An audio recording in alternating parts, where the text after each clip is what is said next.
what's it gonna take me? Now, they've had the design stage on Carefree Highway now, the widening of it, for over a year, and they haven't come to anything yet. Over by Tom Darlington, right? From Tom Darlington to Cave Grove Road. Yeah, they've had a designer for, I don't know, 14, 15 months now. And that's Scottsdale. That's Scottsdale. Well, they got the Pekin Road projects. Yeah. They have a lot of fans on the sound wall. Okay, 5 o'clock. Yeah. Good evening, folks. It's 5 o'clock. It's time for the Development Review Board meeting. Roll call to order. Roll call. We have a quorum present. Huh? Ms. Dinah absent and 1 vacancy. We do have a quorum. Okay. Is that pledge of allegiance? I pledge allegiance to the flag Of the United States of America, and to the republic for which it stands, one nation, under God, indivisible, with liberty and justice for all. What do we got? Your turn? Oh, do we not have minutes for this Like, oh, discussion? huh? Okay, that's right, we don't. Okay. No. Thank you, Chairman, members of the Development Review Board. We have one case this evening, a Mountainside case, case number 2219 MS, located in Ocotillo Ridge Estates, specifically at 39326 Ocotillo Ridge Drive. The applicant's representative, or the applicant, excuse me, is here, Mr. Jeremy Gardner, representing Mr. Douglas Dolinsky. And as mentioned just before the meeting started, yes, we just looked at the subdivision and literally the lot right next door. So a lot of activity going on and Carefree all around. So specifically getting into the site itself, so you are familiar with it. But for the audience sake, the site actually borders the town of Cave Creek, but within the town of Carefree, within the Ocotillo Ridge Estates subdivision, as mentioned. So to the north is Cave Creek, but surrounding east, west, and south is Carefree. So Ocotillo Ridge Estates is kind of an interesting subdivision the way it was platted, because it goes through the town of Cave Creek and then back into Carefree. But in any case, it's all solely surrounded by residential lots, including the town of Cave Creek, whose lots have a very similar zoning as this one. Getting into the site a little bit more detail, specifically, you know, we look at the sensitive features at the property. That's sort of what defines the Mountainside case. Aside from the steep slopes, you can see, as we did last month, there's a significant wash that traverses the property. To its north, both a floodway and a floodplain. And in this subdivision, as we've seen in some others, but not all the time, there are platted building envelopes already assigned. This is just a representation of the approximate location of the proposed development, which is in line both with, as you can see, our setback requirements, as well as it complies with the plat requirements. Just looking quickly at the slope analysis, you know, interestingly, there is quite a flat area of the property, but it is all part of a floodway and a floodplain. And as you see that, typical to these types of features, there's steep slopes that go directly down into that wash. The rest of the lot has basically sort of scattered sort of slope categories, but you can see that looking again to the map on the right, more specific to the development envelope, you can see a majority of that is mostly in a level area, less than a 20% slope. But again, in this case, there's definitely some scattered variances of steeper slopes. So the things that we look at, the development standards specifically in the zoning ordinance, this is a rural 190 single family residential lot. Our maximum lot coverage is 6%, and as in many of these developments, particularly when they have a large natural feature, there's just less than 3% lot coverage. The maximum lot disturbance, which is anything that you develop on the property, is allowed up to 18%, and in this case it's almost 10%, and that does include the septic fields. As just mentioned, it does comply with the town's required setbacks as well as the plat requirements. Something specific to, as you know, to our mountainside criteria is cumulative height, where 40 feet is allowed from any structure on the property at lowest grade to the highest point of a roof line or parapet. In this case, it's 30 feet. But the architecture itself is a very sort of streamlined, sort of horizontal, maximum height of 17 feet from finished grade. The utilities here, Carefree Water Company for water service, and as mentioned, a private septic system for wastewater. Again, related to requirements, our standard development requirements, the grading and drainage. The town development standards have primarily been met. There is a request to look at a fill waiver. I should have mentioned that from the beginning. Aside from looking at approving this mountainside case, we'll be looking at an associated fill waiver as well as a utility corridor revegetation plan. Specifically to your purview, again, we go to the fill waiver, and they are asking for more fill than cut under their building pad. The reasoning being based on cost and concerns during construction, the impacts of construction on the, on the roadway system and the development in general. And also the extent of the retaining walls. The concern from my point of view, as discussed in the report, is typically our retaining walls are kind of tighter to the building envelope, because the point of them is to minimize disturbance, but that's something that you can look at here as well. In terms of, I think, keeping the heights lower, the wall was pulled further away from the development. Excuse me, Uh-huh. before you leave that slide, can Sure. what is the very dark Mm-hmm. angled wall? I don't know, that you have basically circled in red there. Right, so that is a swale that's kind of a drainage channel, and that graphic is a riprap, the riprap. So it, if you look at the contours, I know it's kind of hard on a smaller screen here, but it's created a swale so that it drains away from the house and drains away from the wall, and then it's carrying the water further to the west. Okay. There was no legend on it on the drawing that I saw. Oh, okay, in the packet For plans. that particular. Okay, my apologies. Yeah, it probably was on a different sheet that I didn't include. It's not on, How do you turn it on? it's not working.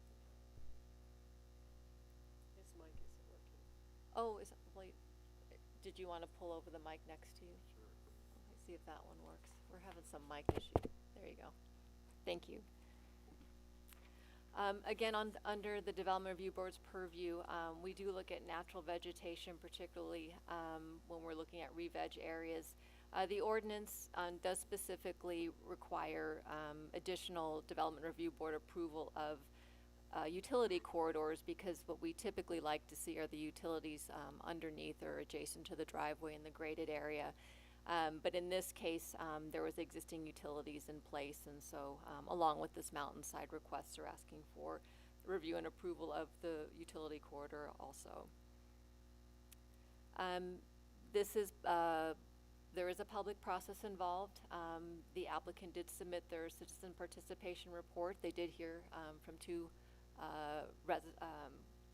property owners. I didn't hear there was no necessarily opposition. One was in support and one had questions. And again, the applicant is here, and you can go into detail if you'd like, ask him questions in that regard.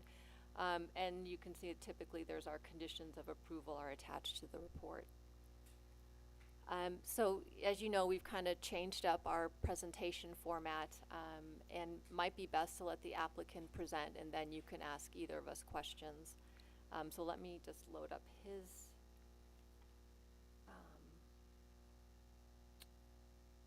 presentation.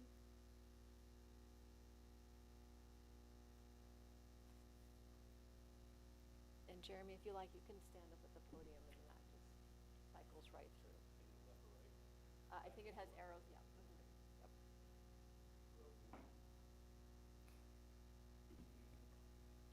Hello, I'm Jeremy Gardner with Bring Altitude it up a Design. little bit higher. There you go. Is that better? You can slide it up a little bit too. There. Can everybody hear me? Okay. Hello, I'm Jeremy Gardner with Altitude Design. I am working on the home design for Mr. Dolinsky in, Lot 9, Ocotillo Ridge Estates. As you already know, the contour on the property is quite varying with washes and valleys and ridges kind of all over on the southern part, especially, through where our building envelope there is kind of the flat area to the northwest. But then as you kind of move further south, it gets pretty steep, and there's a kind of a wash running right through that bottom part. So we've designed the house to fill up as much of the flat area as we can. We've located the garage kind of, unfortunately, over by that steep area, but that was kind of the only place we could put it without, blocking the views. There's amazing views almost all the way around at this property. Mr. Dolinsky does have mobility issues, and so he did request that we design the house to be at one level and to try to keep everything as flat for him as possible. So when we got the grading and drainage plan designed, the engineer, we kind of set the finished floor, and his design had balanced the cut and fill for the whole development area. And so after submitting that, Stacy was requesting us to lower it so that we could get that cut and fill balanced directly under the house only. The civil engineer supplied a letter that kind of explained how much, that would require us to lower the finished floor about 2.5 feet, which creates a whole lot more cut over there in that driveway area, and it creates a tremendous amount of fill or dirt that would need to be exported off of the property. So that's why we're requesting the fill waiver. We feel that his property is down quite a bit lower. Let me get to these images here. So these are kind of some views looking at the surrounding properties, and you can kind of see how everybody is kind of looking over the top of his house, even at the current finished floor.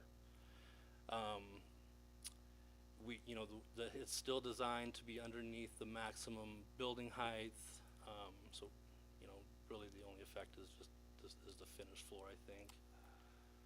These are some of the views from his property looking at the two houses to the west, on the left picture, and then the house more to the north and kind of the northwest on the right picture. Yeah, I guess that's all I have.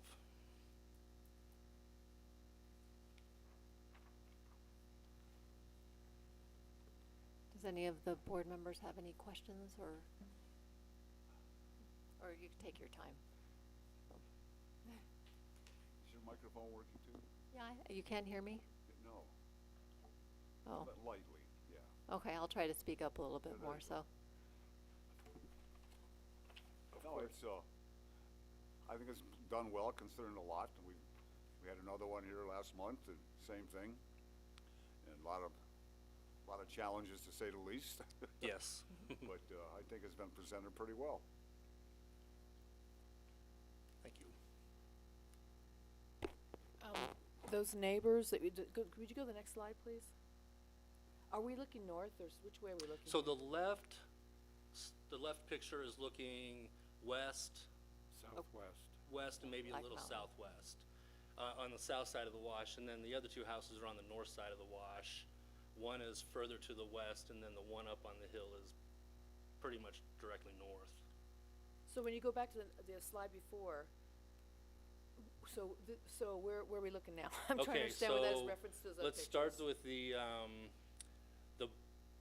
the top left picture is a view from lot 9, kind of roughly where their building envelope is. Oh, Okay, and then the picture directly below that is lot 7, kind of from their backyard area. The top right picture is from the house on the right picture, but the left house down the washaways. And then the bottom picture is the house on the hill up there. So. that's great. Yeah, it fits in really nicely. Thank you.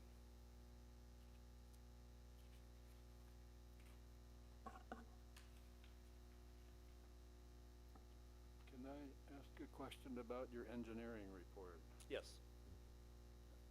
I I know nothing about cut and fill. Mm-hmm, Okay, so let's start with that. sure. But what I don't understand, are you familiar with the letter, the September 22nd letter? Yes, You happen to have a copy of it? I have it on my phone, I can look it up. Okay.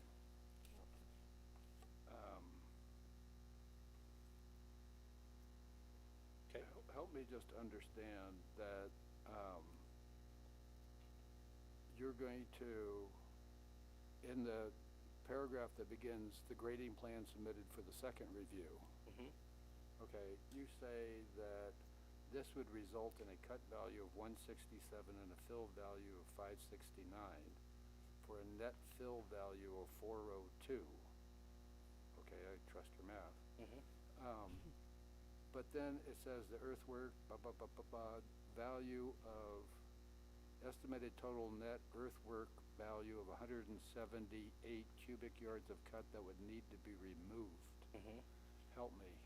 First you just told me that you needed 402 to bring in, right?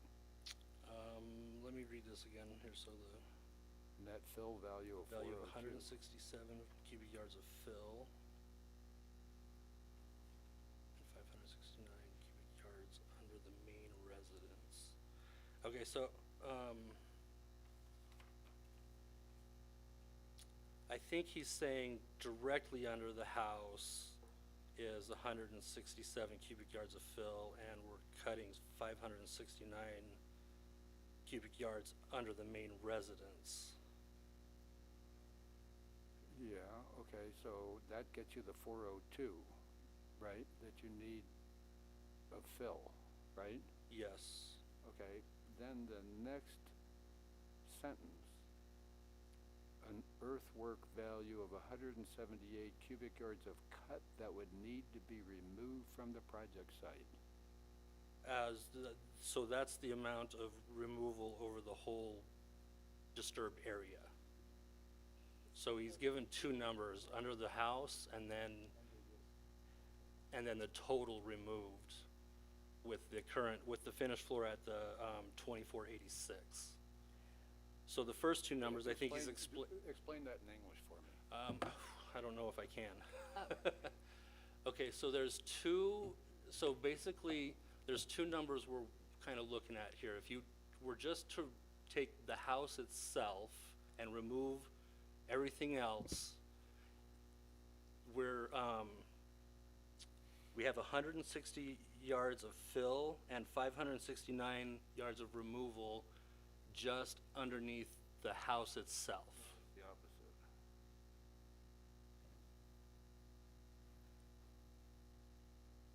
Yeah, because he says this would result in a net fill of 402 cubic yards under the main residence. Okay. But overall, and he didn't, I guess in that paragraph, he didn't put what the overall cut and fill, but he just says what the cut is. When you say overall, what are you referring to? That would be including the backyard, the driveway, and the retaining walls and everything. Okay, so you're, If I, So, the zoning states that the cut and fill ratio has to be balanced more directly cut. underneath the house. That's how we set the finished floor. Yeah, so Okay. we're raised up 2.5 feet to where there's 569 cubic yards of fill and 167 cubic yards of cut, because we're really only cutting into the ground under the house, pretty much at the garage and a little bit into like the master bathroom there, and then the rest of under the house is fill, dirt. So overall, the overall number, the cubic yard of dirt that we have to remove is 178 cubic yards. So that's where you're trying to justify the fill waiver, so that we can have a more balanced cut and fill and not have to remove. If you go down further, I think he states that if we were to lower the finished floor 2.5 that's a feet. separate area. I need to understand this concept first. Okay. I don't need to get into the lowering of 2.5 feet. Okay. Let's just stay with this. Sure. So you're really going to be needing overall close to 600 cubic yards. 178, which is the net that you have to haul away, plus the 402 that you need. I honestly, I need to look at the grading plan because I don't remember what the exact, hang on just a second. Net, you're gonna be taking 178 cubic yards of material off-site. Yes, with the finished floor set where we have it right now. And our rules only apply to under the slab or the stem wall or whatever the Right. residence is, not including anything else, the pool, Right. the driveway. Right. So what I think Jeremy is saying is, it's kind of, we're looking at two different things at the moment. We're looking at our requirement in the zoning ordinance is about under the building pad. So leaving anything, so really that establishes the finished floor, and what his request is, they wanna raise that finished floor based on what we typically require. But when he looks at his project as a whole, because he's gonna cut and fill other locations, that's where he's kind of going with his overall numbers, and that's the small amount of cut that still does need to be taken away from the site. There's cut in his motor court and probably some in the backyard, but then he's filling a little bit in the backyard. But I know it's kind, we haven't kind of heard this type of explanation before, in the sense that he's looking at it as a balanced site. We look at it as a balanced building pad. But when you balance the building pad, it creates a greater cut condition for the whole development. But we've allowed for these fill waivers if there's issues like having to be a certain height above, let's say, the high water surface elevation or something like that. Their argument is that they're trying to balance the entire site, and by doing so, they are raising the finished floor to have an overall cut to fill that's closer to balanced or more cut. If that, does that explain it Yeah, a I little think bit so. better? See, I think what we're kind of struggling with is that, when we talked about this, is that we look at the building pad because we're trying to find the fair finished floor of the home to be sited. And so we typically do see a lot of cut in a lot of our projects. There's probably a lot of hauling during construction. We find this a lot. We're kind of fighting, our ordinance is sort of, these designs are fighting our ordinance because it's a large level floor plan on a sloping lot. And so they're trying to make it more of a balanced site, but we try to look for that fair finished floor, which can then result in some greater earthwork requirements because of the nature of the design. If that helps explain it. Sort of. It's getting a little clearer. So then, in the letter, he picked an option of lowering it by 2.5 feet. Why 2.5? That would be the amount we'd have to lower the finished floor to balance the cut and fill directly under the building itself, not taking into consideration the rest of the property. And that would, because of this whole site hoo-ha thing, beyond just the finished floor, that result in 124 dump truck trips. Yeah, something like 1,623 cubic yards of removal. Right. Okay, I was just wondering, when we approve these things, is it a requirement that, and the engineer points out rightly, that if you had that many trucks moving out, that you would have frustrated neighbors, dust complaints, and dirty streets?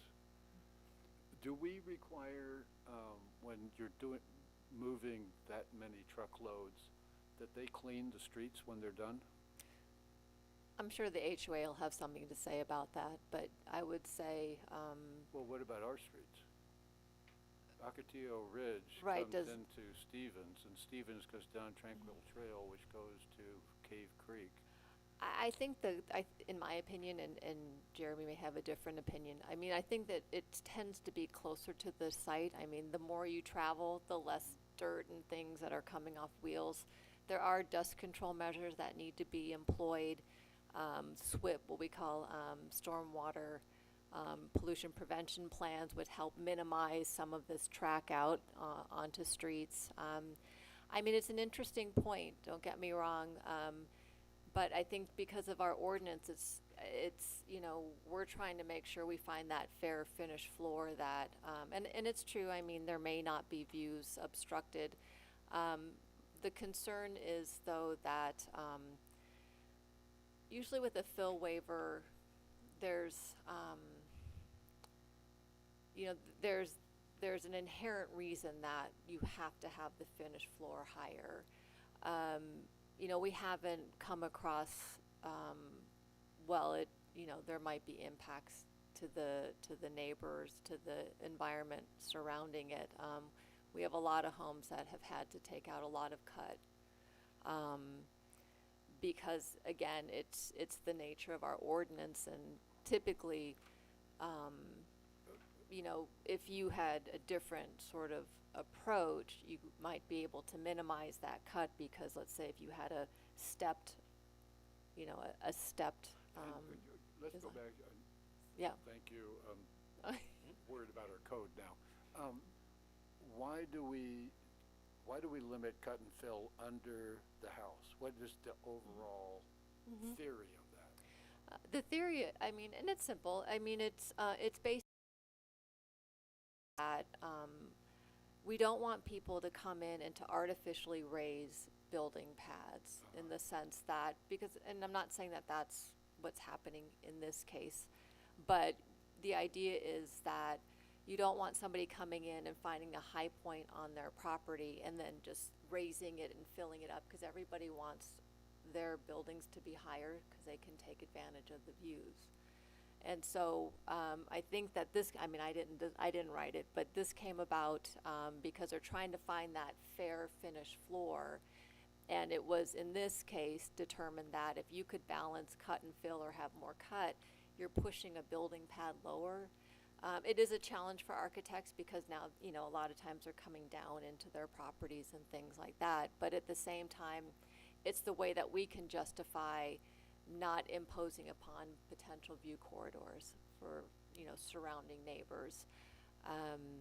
And that's why in the past we don't have a lot of these, but typically when we've come across them, it has to do with the fact that there's some condition where drainage requirements require you to have a finished floor higher than what our ordinance allows. In fact, we did a variance, was it 2 months ago maybe, Sam? Randy Altman's variance, where he was directly adjacent to a very high-flowing wash. And so because of also its sort of its high water elevation, he had to lift his finished floor in order to meet flooding requirements. I think in this case, and not to diminish the reasons why Mr. Dolinsky is looking to do this, but this is a little bit of a different explanation as to the need.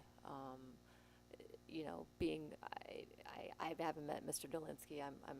If he has mobility issues, I understand that, but I don't think we're trying to take away from the fact that, you know, he can't have a single level. It's just that when you try to do that, the impacts in this particular property, and, you know, because he is cutting into that knoll, he has some cut conditions that are, and we've probably seen it in a lot of we just haven't had people apply for fill waivers, but we tend to have a lot of cut exported from our developments. We've seen a lot of cut stuff. Yeah, there definitely is a tendency to have more export on projects than import. Looks to me on this, like this one here, given the lot and the conditions and everything else, they've done a pretty decent job of balancing that thing out. Well, I think the concern is that, is this the right reason to raise a finished floor? And that's what you will have to, determine, because, I mean, my concern is that the next person comes in and says, well, all the truckloads, I need a level, I have mobility issues, I need a level pad, and then we're gonna get away from the intent that, I hope I explained,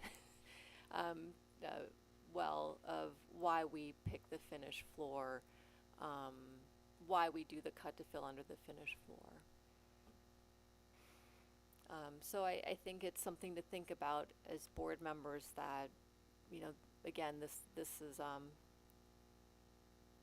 these are reasons that we'll hear about again and again. You mentioned HOA. Have they approved this project? Yes, we supplied a letter from them saying they were okay with that. Okay. In order to reduce the removal of all that dirt. What was the no vote objecting to? The no vote? Well, I think your HOA voted it 2 of 2 to 3. 2 to. I 2 to 1. didn't get an explanation of that. It was just, they just wrote that short letter, and that's all that's the only explanation I got.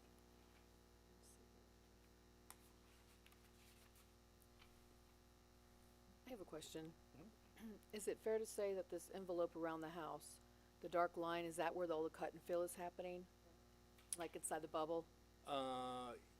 Yes, Yeah. the dark line that kinda goes around, yeah, that's the total area that's calculated. Right, and what I saw from another image was there's a retaining wall, and it looks like the house really does sit pretty low to even, if you had to raise it as you did, it would have sat so much lower. I think that's probably a stipulation of the retaining wall, isn't it? Yeah, well, that's another thing too, is, yeah, we're trying to keep the retaining walls to the maximum height Yeah. that Carefree allows. Our civil engineer did examine lowering the finished floor. That would create a third retaining wall over there at the motor court area. And, it does lower some of the retaining walls around the back, but they are, it would still remain basically the same site wall layout. Other than the additional, there would be a third tiered wall on that east side though. So it's kind of like a balance between the retaining walls and the cut and fill, and to get it so it's not so Yeah. huge, you're seeing these retaining walls, it's more like balancing it. Am I correct to say Yes. that? Yeah, absolutely. Okay. Mhm. Yeah, if we can go back to a picture, it'll show that retaining wall and how deep it sits. You could see that. I can see that right there. Yeah. And there's one more picture, if you don't mind going back one more, or 2 more maybe. Yeah, back there, the top left corner, you can see how much they had to cut into, and I can see why they maybe had to raise it a little outside of the ordinary for those reasons. Mhm. And retaining walls are hidden behind the property. I think, yeah, and with Tom, it made good sense of how you laid it out.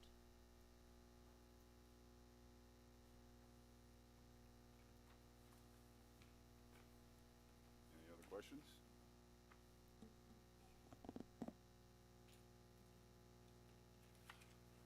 So, accept this is with all the conditions for approval, right? I The mean, conditions of submit- approval, I guess what I would add, is one thing to think about, again, so that we don't, my concern is precedent, and maybe as you think about, your motion and your conditions, maybe this is, if you're thinking that you're looking to approve this, we set some standard about, terraced walls, or the reasoning being to minimize not having more than maybe 3 terraced walls, or, I would just caution, because my concern is that, as we're seeing a lot of, homes coming in on single level on mountainside lots, I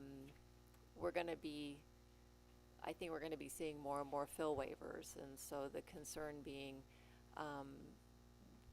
what are you using to justify your approvals, I guess, is what I'm asking, or what I'm just, Well, there's no question. we've trying to seen relate. before that's the only one, just about the only lots left. Right, but my point being is that, Yeah. we're gonna be seeing a lot of fill waivers, because people are gonna want finished floors higher, because,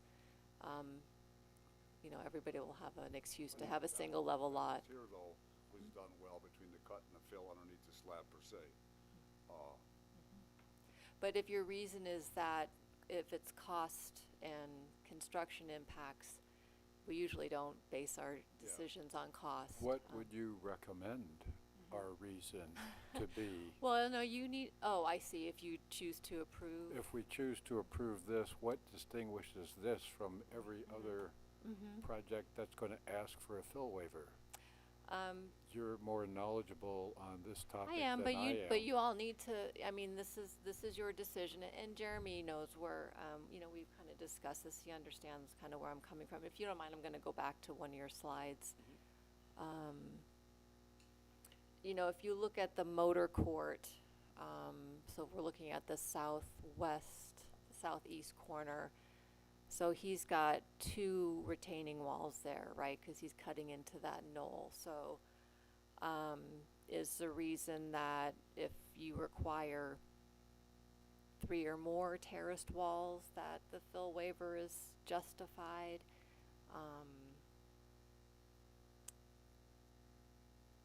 You know, it's that would be maybe my recommendation. Although I'm not trying to make recommendations, but I'm just kind of talking out loud of helping you all decide if what kind of precedent you might be setting. Well, Because- I think we're open to any suggestion that Okay, you well, might have to distinguish this case from any other case. Well, I guess my point, I guess the other thing too is, and we don't see this a lot, I don't think I've ever seen it.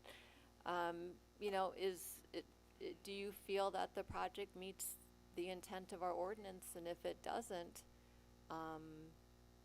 maybe this isn't something either you want them, you could ask them to, we could continue the meeting to study it further. You know, it's in your purview to approve or deny something. Or it's in your purview to, you know, consider a condition of, again, if we're looking at walls that are more than 15 feet, you know, we grant a fill waiver, or I don't know. Something like that. I'm just trying to tell you that I'm concerned, I guess, is, you know, so I'm not sure it's for me to figure out, but I just think it's something for the board to think about. And like I said, this is a new one for us, and, you know, this is,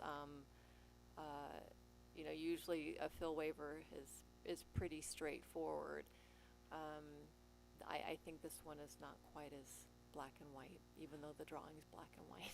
Would it make sense, I mean, I know our requirements refer to the cut and fill under the building slab, but this also addresses the cut and fill for the whole site. It does. So could that be part of the exception, that because it still doesn't sort of abuse the cut and fill for the whole site? Right. We've granted the exception for that reason and recognition of the walls. Well, Board Member Smith, that kind of is counter to the reason why we have the cut and fill under the building pad. Otherwise, everybody would come in with the same, and we would start fighting about that finished floor. And I mean, this is kind of an extreme condition, but let's say, and the reason we've also, again, the history behind why under the building pad and not as you're looking at the site collectively, which most people I think are like, well, why wouldn't you want just, you know, the whole site, is again, is trying to find that fair finished floor. But it also is, if you think about it, and I mean, this is kind of an extreme example, but let's say somebody in their backyard digs a really deep hole, so that's all the cut, and then they take it, and then I'm not saying that's what's happening here, and they use it all under the building pad because your development is balanced. But now you've got potentially a house up here, you know, because we looked at it holistically versus, again, focusing on that building pad. I mean, overall, though, we did keep the building underneath the overall, you know, building heights requirements from natural grade. So we didn't elevate the overall building. We've kept our height the max that we can go, and our finished floor is you know, just raised. What, from finished grade, which is natural grade, right, to the top of the structure is, what is our permissible, 40 feet?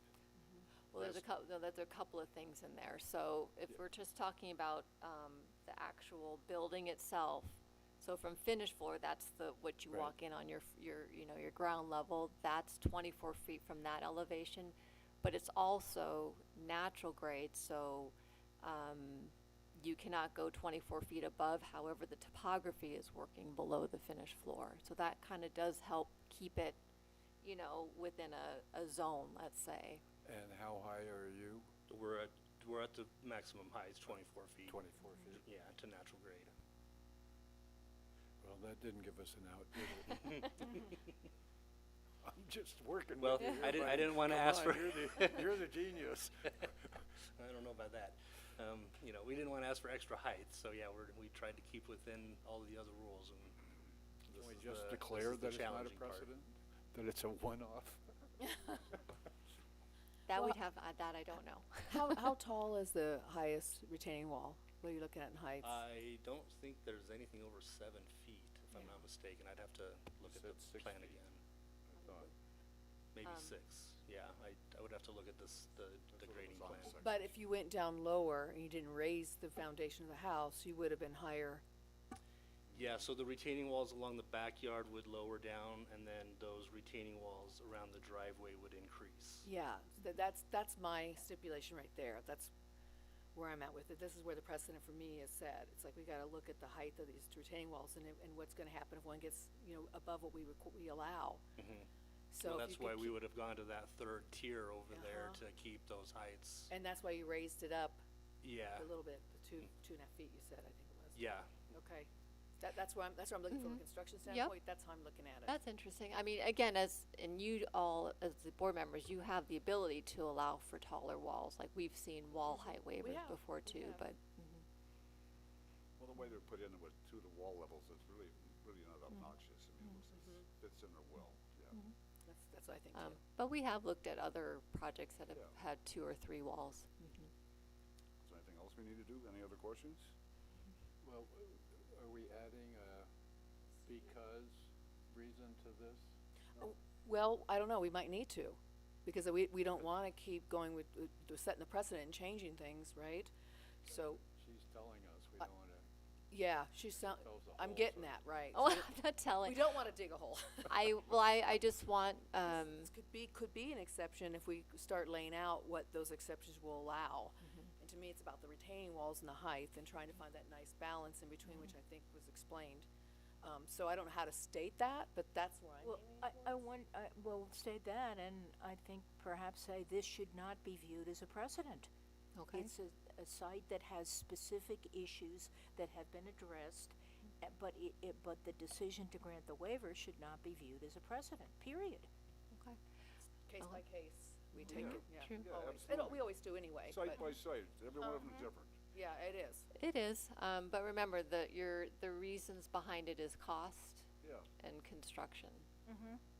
We usually don't, It's not because of aesthetics too. well, I wouldn't cite it as cost, I would cite it as aesthetic. I do too. I think it's more aesthetics. Because I don't want every time, well, we had to cut a big road to get up here, I don't, okay. So can we add it as a stipulation on the motion? And what? Well, it sounds like, I mean, if you're happy to approve the project as it is, I mean, we'll have to just, document But we want that. to state the stipulations Right. or the clauses that Or the says, reason this why. is not a precedent that we're gonna Yeah. follow. So, Individual, project by project, site by site. yeah. Every one of them is gonna be different. And to me, we're looking at the cut and fill ratio, but we're also looking at the aesthetics of it.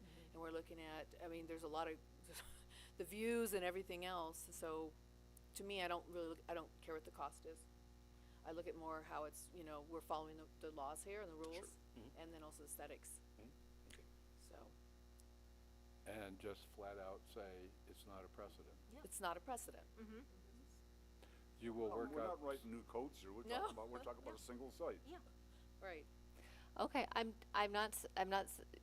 just saying is that when we continue to get projects and they talk about, I have to live on a single level, it's too expensive for me because I can't build more retaining walls. And, you know, yes, there's gonna be, disturbance while I build. I think that just, you know, remember, we may hear that more and more. Mm-hmm. Okay, I agree. Yeah. and that's okay, okay. They're our neighbors. So you wanna take it as submitted? Well, that's up to you all. Huh? That's up to you guys. Make a motion? Well, I have one more question. The motion will include this language that we're talking about. It's not a precedent, site-specific, fill Right. waiver based on aesthetics, retaining wall requirements, and other matters. Yeah, I agree. Yeah, we could do that, yeah. Okay, but I do have one more question. I'm sorry. It's but okay, no, this is good. On the write-up, site utilities, the last sentence, and leave this picture here. Site utilities, the last sentence says, dry utilities, electric, phone, gas, cable, if applicable, will be located underground below the on-site driveway to the extent possible as required by zoning.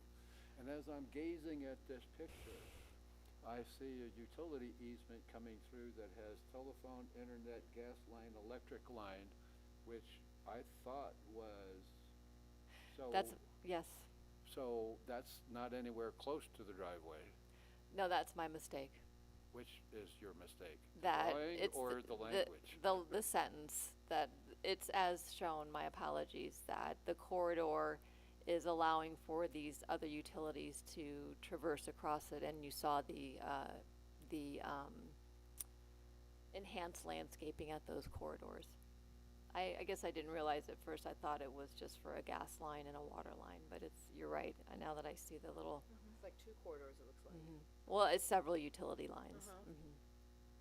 And because I think you don't see it here, but just south, just at the bottom of that, there's existing pads that were already located on the property. It's about a 2-foot cut, you know, around here, and it follows a grade to boot. You'll never know it's there, I suspect, inside about 6 months. Well, it's gonna be landscaped heavily, it looks Yeah. like. Yeah. But is that, I'm Yeah, I sorry know, for asking I know, this question, sorry, yes, but no. the zoning code requires it under the driveway? Or Typically, it does with Typically, or it Development Review does? Board allowance if they would like to do a corridor that crosses the property with your permission and the enhanced revegetation, you can go across the property versus underneath the driveway. do we need to put that in our motion as well? No, it's, that sentence shouldn't have been in your report. Well, I think it's I also don't- based on where the utilities are located. They're located down south, is that right? Well, this one's unusual because Yeah. it has all of its utilities basically going across the property before they even design the property, so. All right, do I have a motion? To approve? Oh. Yeah. A motion to approve per all the stipulations we stated out. Including the Okay, statement let's- that this is not to be used as a precedent. Yeah, Well, the precedent, the Board stipulation Domin, I requirement's think- just not setting a precedent. right. Well, Board Dama, I think you need to spell those out for the clerk. Okay, Yeah, well, this is not going to set a precedent. We're looking at the aesthetics of it, we're looking at the fill ratio, and how they're achieving that to keep the aesthetics there, as well as, work with this property. Anything else you guys wanna add that I missed? No, I think that's it. Maybe Peter? it didn't impact the view corridors. Okay. Second. All those in favor? Aye. I think you said. Mary did. Oh, Chairman, Commissioner Roberts. Board Member Roberts. All those in favor? Aye. Opposed? Thank you Denied? very much. Dodged a bullet. Never a dull moment. We don't have anything else, or? Thanks, Chairman. Thank you. That adjourns it? Yeah, you need to adjourn this meeting, Huh? If there's no announcements, so. Oh, okay. Well, have a motion to adjourn? I put motion forward to adjourn. Okay. All those in favor? We need a second. Who seconded that? I did. Oh, Sharon did, okay. Okay. Let me, move out of the way, so.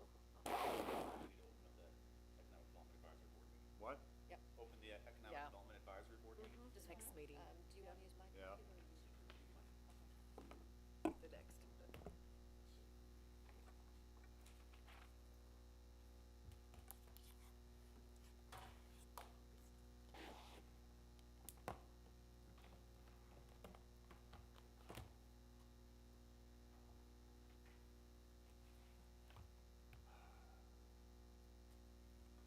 Stacy told me this was gonna be like a 15-minute deal.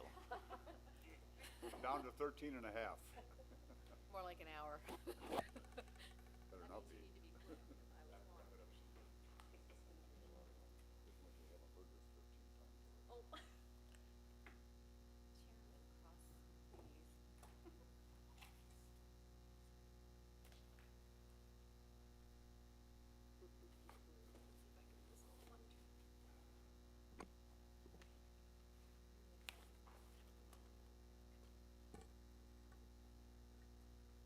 About the fifth time we've heard this.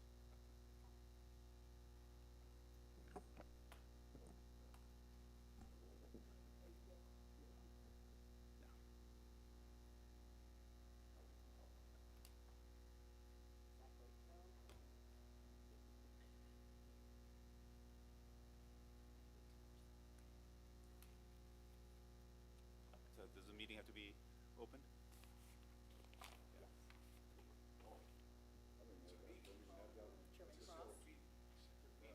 Meeting, planning, economic development board, advisory board meeting in session. Chairman Cross, board members, I appreciate this. It's been a while since we've talked as the Economic Development Advisory Board, and the reason we're here is that if you've been paying attention over the last several months, we've been talking with the council, and economic development work plan has been one of the topics that's been discussed, and it was just approved this last council meeting. I think it took about 4 or 5 go-arounds, and it has been altered from what was originally recommended. But with the heightened level of interest in what's happening with economic development, with the specific things we're working on, with the redevelopment and priorities set for the town, some things did change from that particular plan. I had hoped to have that as part of your packet, but it was just a little bit too short notice to be able to get it into the packet of that revised plan. But just to let you know that as part of that revised plan, the focus primarily has been put on the northeast corner of Carefree and Cave Creek Road, as far as really trying to drive that. And we are working with Empire to figure out a way to best address that particular site, and they're actively working on that. And then we did remove, looking at, as far as a priority for the next 24 months, the resort site at the northeast or northwest corner of Carefree Highway and Tom Darlington, with a really primary focus on things that are more shorter term in this next 24 months as far as the focus of economic development. Additionally, with that, there was some discussions as how we're dealing with the signage and the circulation planning, but also with just as we look forward to how we engage the community as far as economic development goes. There's been a lot of discussion about having various different types of committees or a secondary group, and it really just came down to, we have the Economic Development Advisory Board. You're an appointed group. You understand the stuff that we're working on as far as economic development goes, and so the purpose of this is to really establish the Economic Development Advisory Board as the conduit that we can have open conversations about economic development projects. And there will be a lot of crossover with planning between what I'm focused on, what Stacy's focused on, and what we're trying to accomplish, and be able to have a better conduit between those things that have been decided upon with the community and what their hopes and desires, and allow them different input. And so that's what this presentation is going to be about, really looking towards the future, how we're all going to be working together, and then the types of information that we'll be bringing forward. And so, Commissioner Burns had asked, kind of just to do, there's some new members that are on, and there's going to be another new member. And so just to quickly kind of go over, and we have new members from the community, kind of what economic development is. And economic development, when we hear the word development, isn't about physical development. It's about the development of an economy, and it's really about the development of wealth within a community. And so when you start looking at that, it's the wealth of the community itself, it's the wealth of the residents and the businesses, and we really just look at the total wealth that we can build within the community, because as a town, the more wealth that we can accumulate, the more services we can provide at a lower cost to each person. So that's one of the reasons you start looking at economic development. And then it allows us to build that sustainable economy. And it's not just looking at what we can do for today or tomorrow, but really when we start looking at a community, we got to leave this place for our future generations. And so how are we positioning that for these future generations without really sacrificing what and who we are? And it comes down to the types of products that are available as far as the retailers goes, the types of services that are available, and then it comes to the public services. And we already can see that there are people in the community looking for additional public services like a park at the 48 acres. Eventually, it's nice that we can have a park, and I think it'd be great, but how are you going to operate that park? And then in the future, are you positioning the town? Maybe they're going to want to add on more elements to that particular type of open space and make it more active. We don't know what's going to be happening in 10, 20, 30 years, but we got to be prepared to make sure that we've left those people in the best position. And then what is redevelopment? That's the other component that we have here. The town, and you guys were involved in this, in creating the redevelopment area as well as the redevelopment plan, which activated the redevelopment area. We did that in January. And when you look at our town center, it really is an integral part to what we, to our revenue stream. We're sales tax generated town. Right now it's town center and Lowe's, right? Those are the two things that we really have. Savannah adds some of that, and we'll kind of roll that into the town center, but really town center is a big part of what our tax revenue is based on. And so if you look at the totality, it's pretty similar to what that corner would generate in revenue as far as Lowe's and CVS were generating. So what we have to look at is that not only is there opportunity to grow that to some extent, but it's also a risk of not taking care of it. And when we start looking at the revenue opportunity, we actually have a lot to lose. And so the revitalization is very key to all that. And so when we look at redevelopment, it isn't just tearing things apart and putting it back together again. It's also looking at how we best revitalize and maximize the opportunity for our revenue generation, as well as the types of services that are offered in our town center that meet the needs for the residents. And so there's been a lot of talk about whether we're a tourist town and do these businesses serve a tourist industry, or do we try to get something that's a little bit more of businesses that serve local community, and tourism is maybe the secondary, but it is something that we still look at. So those are the kinds of conversations that we'll need to start looking at as we move forward, and the types of projects that we're looking for the town and how we want to position the community. And so the redevelopment, revitalization is kind of a big part of that when we start looking at what we want this area to be. And I think the big question is nobody wants to see it turn into a Sedona with a line of traffic coming in and out of the town. So, but we still know that we're reliant, 85 to 90% of outsiders funding our government, funding the public services. And so how can we reposition this area to serve both a larger market, but also the smaller market, without, again, throwing away what we think is carefree. And so that's a big part of what we're doing here with development revitalization. And then why economic development and carefree? Sure. Will you back up for 1 second? When you say is an official redevelopment area in the first bullet point, that is a statutory ARS, Arizona Revised Statute, statutory construct that the town has opted to overlay on the town center, correct? Correct. So we had So there's powers and duties and constraints and everything else that govern how this can move forward. Correct. Yeah, Commissioner Burns. Yeah. So, and just for folks who are listening, we had the Village Center Master Plan, which was a plan that was created in 2015. That plan had a lot of big ambition for various different things for redevelopment of some of like the town hall site. It had ambition for public-private partnership. What it lacked was the statutory ability to be able to accomplish those things, which the redevelopment area and now with the redevelopment plan allows us to have those statutory. It's this special niche for just a specific area that you designate that just needs a little bit extra to be able to accomplish the goals that were set out in that particular plan. And then again, in Carefree, you know, it's one of those deals where either you have a property tax or you have other means for being able to generate revenue. And that's obvious in this town. The property tax, for at least the time being, is probably not something that's going to be on the table, and we really need to focus on those things that are going to generate revenue for Carefree. And the economic development is the way that that's accomplished. And it's not, again, looking at trying to develop every little piece of property. It's how do we maximize the total amount of opportunity that we have to create this type of revenue, and keeping it in context of what is Carefree. And it's not an easy task, but it's something that you know, you guys are going to be tasked with to part of this journey, and that's why it's important. We can already know that there's a lot of community anxiety that can be built when we start talking about change or adding things.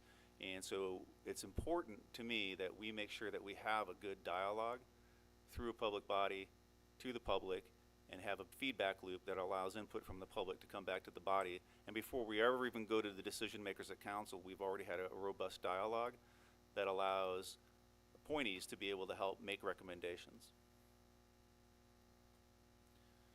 And again, economic development is part of the plan. I mean, it's embedded in our general plan. It's embedded in pretty much every community's general plan.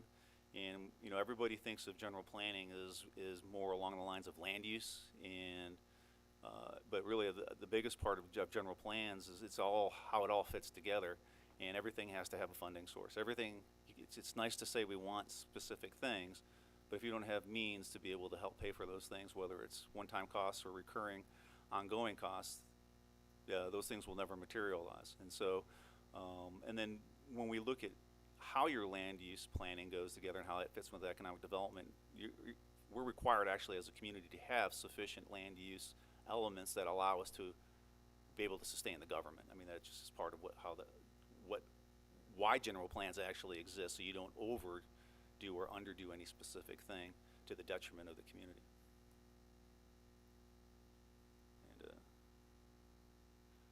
And so the Economic Development Advisory Board was created really to oversee the implementation of the program for economic development. I'm going to say it's just not my plan, it's the town's plan for economic development. And the way we've been doing this is through 24-month tactical planning, and it's taking the village center master or redevelopment plan, it's looking at the general plan, it's looking at the various different things that we're trying to accomplish from an economic development perspective, and putting that in any 24-month period. And so you guys have made the initial recommendation to council on these plans, and then council then takes it, massages it, and they finalize that, and then we're tasked with implementing that. And so different from, and I'll kind of go through what the differences are between this and a P&Z, is we're really looking to get more at a ground level of this conversation. So what I am hoping for as we move forward, I'm not talking at you like this in the future, that when we start talking about economic development and the projects and the programs, I really want to get more into a workshop setting that allows us to have a little bit better connectivity, maybe in the room. I just got to figure out the technology and how we can record and do audio and all that for live streaming, but really get us into a space where we can be really more into that context. And then how that board wants to integrate and have input from the community is up to the board. You can do it through questions, you know, during or after, and so that's kind of where the Economic Development Advisory Board will come into. But we're also looking at things at a more granular level. It's not enough to say we're going to redevelop the town hall site. How are we going to accomplish that? If we're going to put an RFP out, what's going to be included in an RFP? This is where I really want to start getting that more detailed input and getting you a little bit further invested into, you know, what eventual decisions need to be made, kind of as a P&Z group, you know. So like as Commissioner Burns said, there are certain aspects as a P&Z that you have when it relates to making recommendations. There's legal requirements, and so this gives you the opportunity to kind of step back and be a little bit more of, I'm going to say it's kind of fun, you know, the fun side of being able to put the nuts and bolts of this together. We'll look at the finances of projects, and we'll see how that all fits together. And a big part of that is how does it fit physically into the community as we start looking at some of these particular projects. And it's not just necessarily development projects, but looking at how we put programming together as well. And then again, I just kind of explained the difference between P and Z versus EDAB. The P and Z is required. Communities are required to have a planning and zoning commission. There are things you have to do. There are things that are required. There's processes for how we do this. The Economic Development Advisory Board, again, will be dealing with more of these other issues. And if we get to places where we're reviewing maybe like a proposal, you know, or multiple proposals for a specific project, or those things, we actually can go under executive session if we need to as a board. And you can have that kind of more detailed conversations, and then we can come back out and then finish the conversation in public. So there's different things that you can do. And I had a similar board. We did this when I was in Peoria, and it was very effective.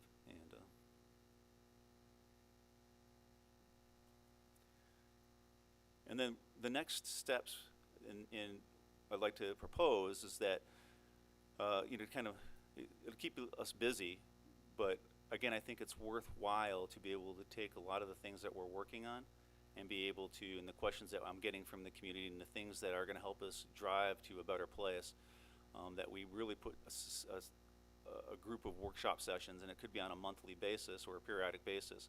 And the very first thing that we'd like to really focus on is this idea that when we start looking at one of the reasons for economic development being that we're looking at a fiscal gap in the future, what does that really look like? And so Commissioner Burns, as well as one of the council members, Amoroso, are also working on helping put that information together. And so one of the workshops would be to really focus on the costs and the revenues and what drives the need for us to be able to maximize these specific opportunities. And that's the launch point. So that's one of the sessions that we'll look at, and how the opportunities that we're looking at really fit in, and what revenue opportunity we think we can forecast that would help fill those specific gaps. And it could be that we aren't going to fill the entire gap, but we'll do our best to maximize the opportunities without sacrificing the things that we believe make this a great community. So I can't say we can't fix all the future problems, but we can do our part to make sure that we maximize or minimize any of the impacts.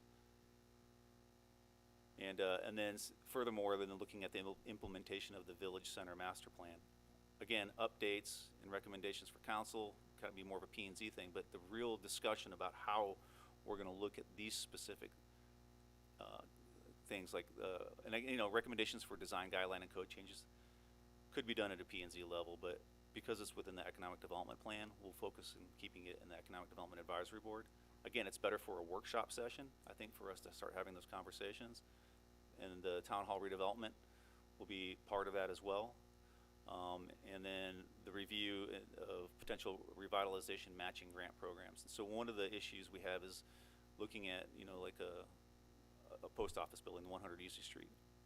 Can we, if the developer is willing to put, you know, $50,000, if the town was willing to put $10,000, and we could leverage the developer to put $50,000 into that, but we get we get something that's a lot nicer. You know, they clean up they can clean up the lobby, whatever it is that we feel is that something that's worthwhile, and there are communities who do that successfully, and it's really just being able to use public money or leverage private money for revitalization. So that's another thing that I'll be bringing back to focus on. I don't want to overload it, because some of these may take more than one session to be able to vet, so we're going to kind of keep it to here. And then further beyond that, we'll be looking at periodic community open houses or sessions where we can just have conversations, bring the conversations that we're having to a more global conversation with the community, and let them just kind of air out ideas or input, whatever it is we want to do. And the whole purpose is to really create that back and forth engagement. And then the other side of it is that we're still going to finish up the parking, the signage, the circulation and parking studies. They're almost like two separate studies to some extent. And so we'll be sending stakeholder emails out hopefully this week. Stacy and I are working on those. It's just timing has just been crazy, and to be able to get those finished up. But we want to take the old stakeholder group, bring some new folks in on the new stakeholder group. We're really close to doing that. The intention would be that in December we would have a kickoff meeting between get the whole stakeholder group create it a little, make that a little bit more informal, so people can get to know each other a little bit better.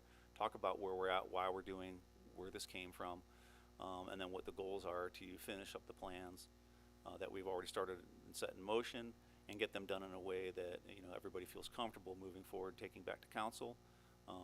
I think it would be appropriate before the signage goes back to council, we probably take it back to the P&Z again, because there could be some significant changes, and I think it's great. We now have the budgetary numbers that we didn't have originally, and I think that is the major concern.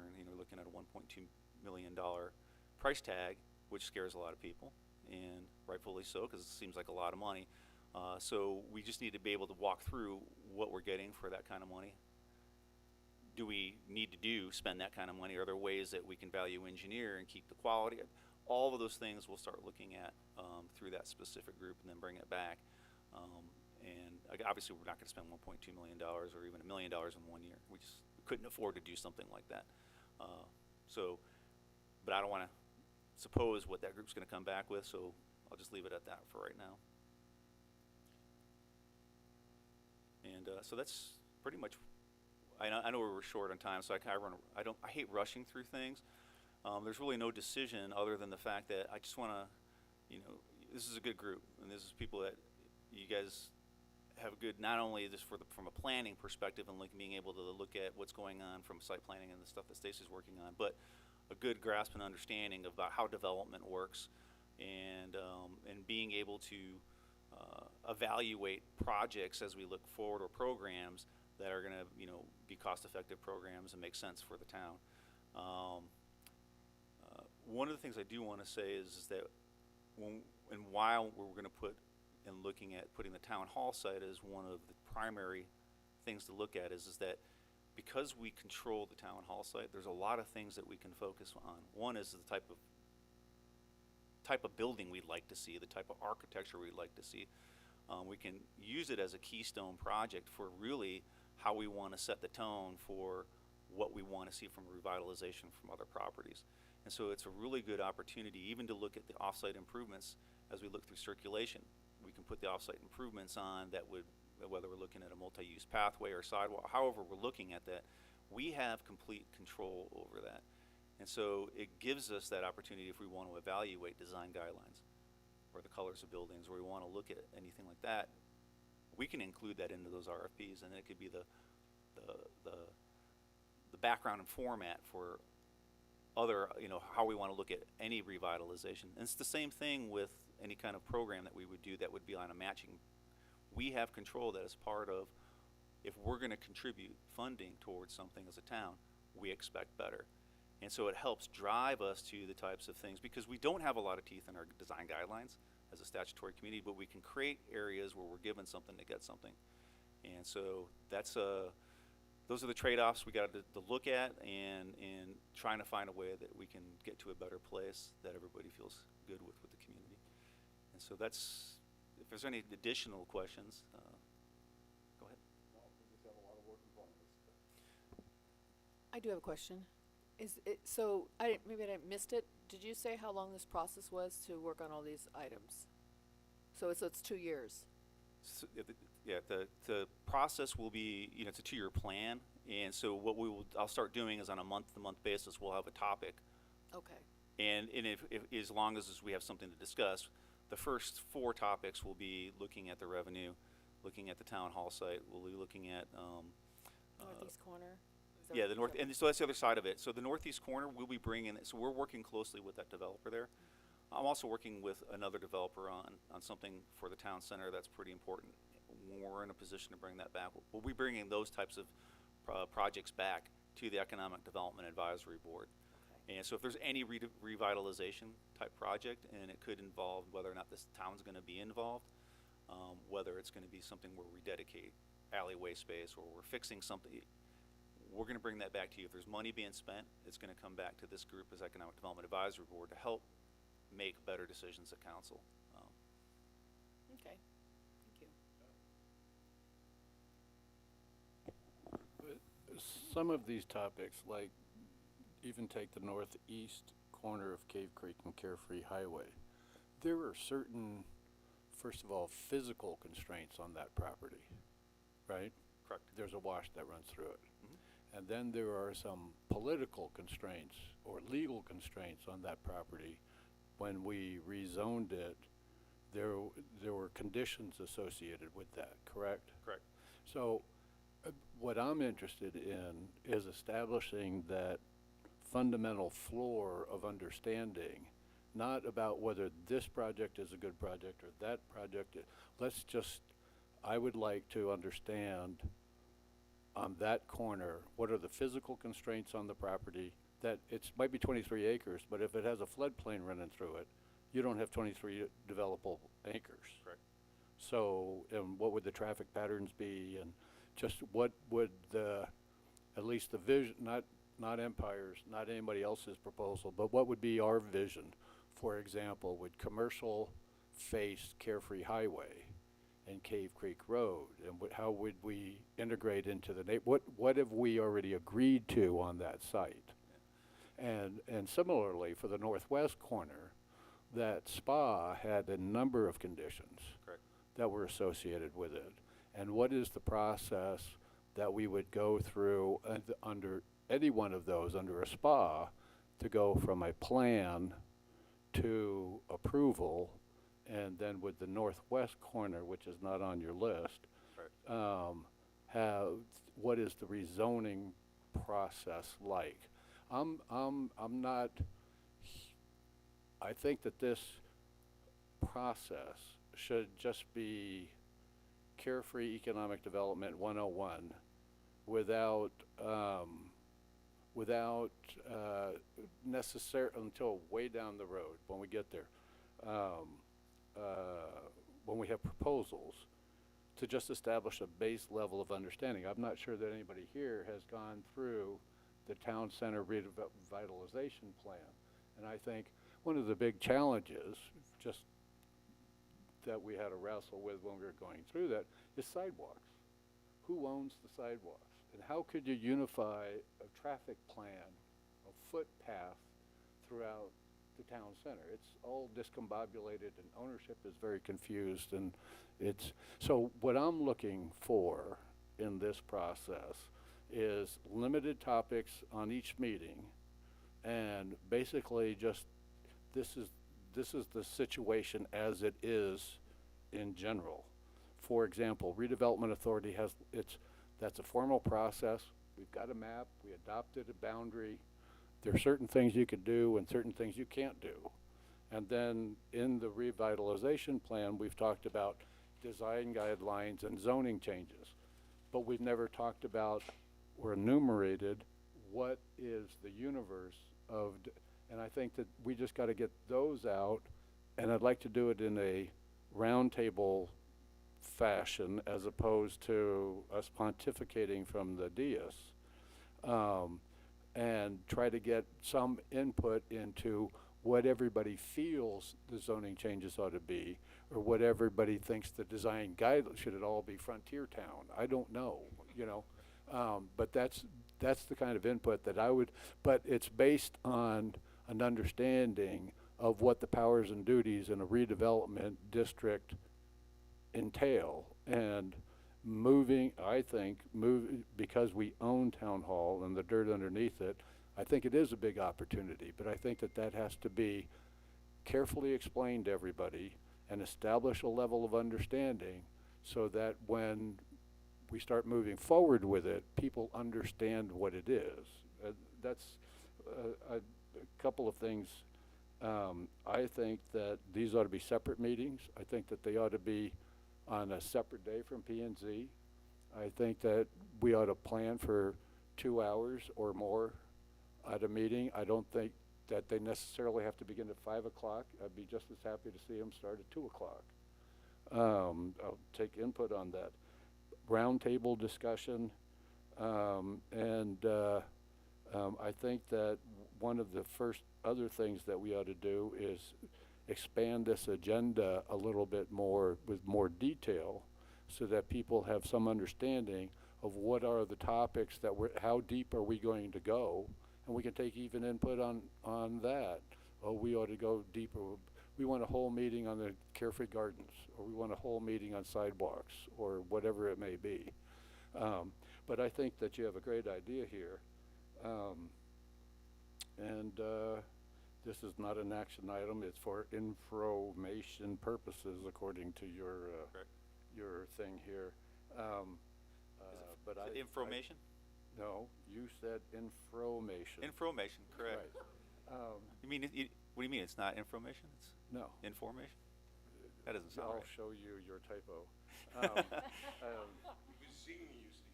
Since this is If not an Word action didn't catch item, it, it's this is- good. I'm just opining here for the, Yeah. for the sake of the body. No, Well- Commissioner Burns, I think that's exactly, I left it a little open because I don't want to force the agenda, and I want there to be a little bit of fluidity, and you tell me what you want to hear. I'm going to explain, the things that we probably need to get done, and that, because they're on a plan, and we probably should get, but if there's a greater level of understanding of the things that of this stuff, and we can educate, I'm all for that. I think we can only make better decisions when we have a better understanding of those. And I think the community has they can comment better on it. They can understand it better if we're providing the education as well. And they have that opportunity. So, because this stuff can get pretty complicated, and it's a lot. You can get hit with a fire hose. So when we talk about revenues and expenses, we can actually go through the opportunities on maybe some of these corners in a little bit more detail as part of that. And then if we want to have a specific conversation like on the northeast corner, and I'll tell you, they're spending money to evaluate different engineering options on that. And so I think if the developer gets to a point where there's multiple options for the town to consider that are still within the context of what has been approved. And I'm not Yeah. looking for you to present to this body anything that the developer is not ready to reveal. Right. I'm just talking, let's just establish the baseline of what does Yeah. the site look like. And I think that's we can do that in that first meeting when we talk about, I see that as a larger meeting where we talk about the opportunities for our economic development opportunities.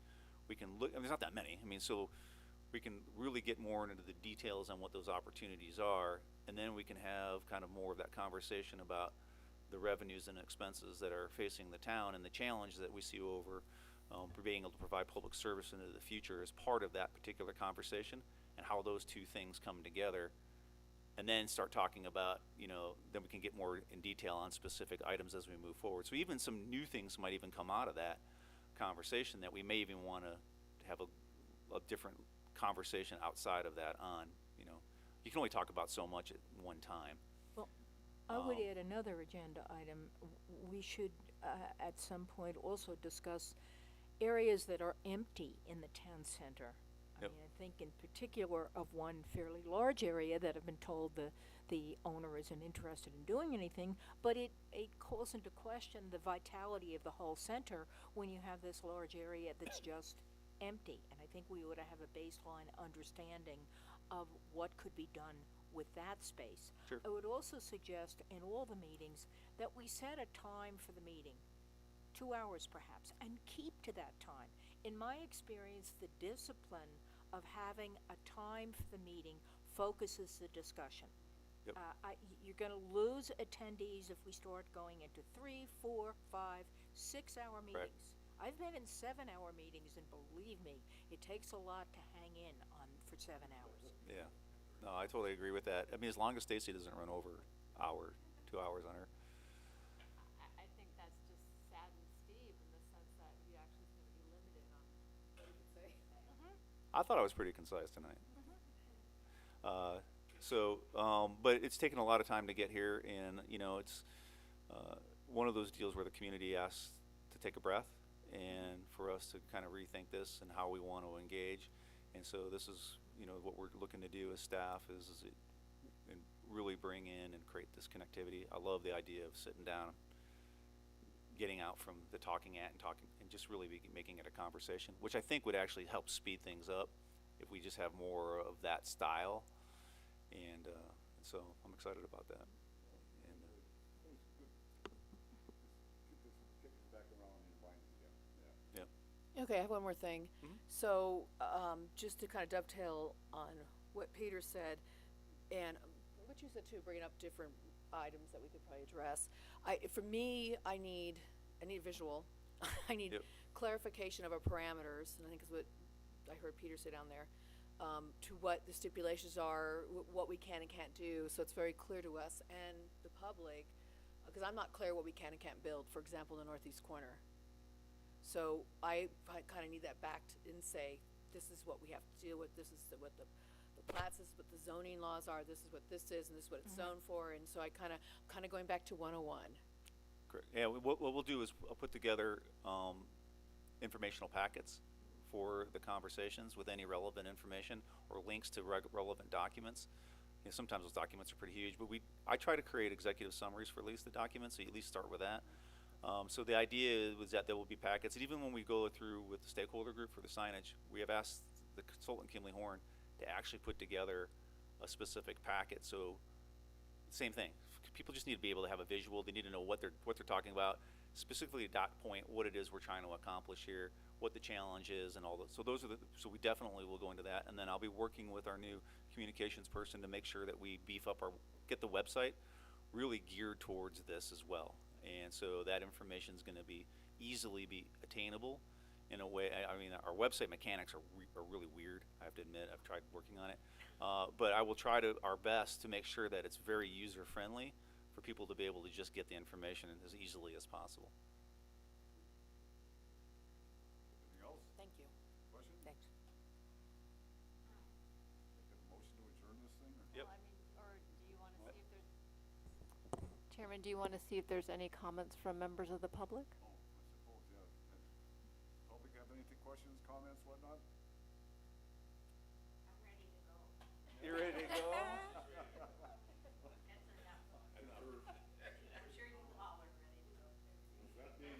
I apologize, that was my fault.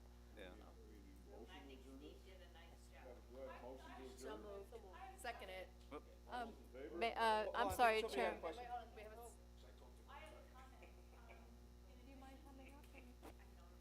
addition to roundtables, I'd love to, as a group, go for a walk through the town. Driving here tonight and coming under the arch off Tom Darlington, it's kind of bleak. You go past two big banks and they're just parking lots. What kind of greeting is that to a beautiful, if you want to talk about wealth, let's ask our banks and maybe motivate them or incentivize them to make their area beautiful and look wealthy rather than like a strip mall, as an example. But I'd like to do some very concrete walk through the town, look at what it feels like to walk through the town. I saw a bike path when I drove here and it's empty. There aren't any bicyclists. I want to be able to walk from my house over here to the center of town. Great, and I think that's a I great want idea. sidewalks. I'd love to be able to do like a walking tour, and I agree. yeah. Thank you. Yep. Thank you. Thank you. On that note, I guess we're done then. No, yeah. Anybody else? Anybody else?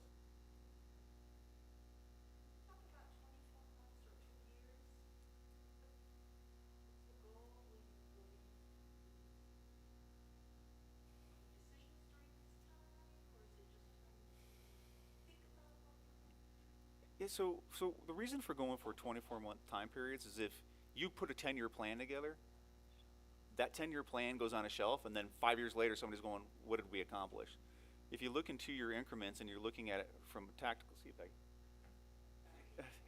and you're looking at a tactical level, then you can put specific things that you know you have these larger goals that you're trying to accomplish in these bigger plans. What are you doing over this next 2-year period to get to those particular goals? And sometimes you're not going to finish the job. You're just getting yourself in the position to the next. But it also creates a level of transparency of work, of the body of work that we're doing as a town within that 24-month period. And we're trying to make that as transparent as possible. Anyone else? If that's a good night then. All those in favor say aye. Aye. Aye. Good night. Thank you, everybody. Thanks, Steve. Steve.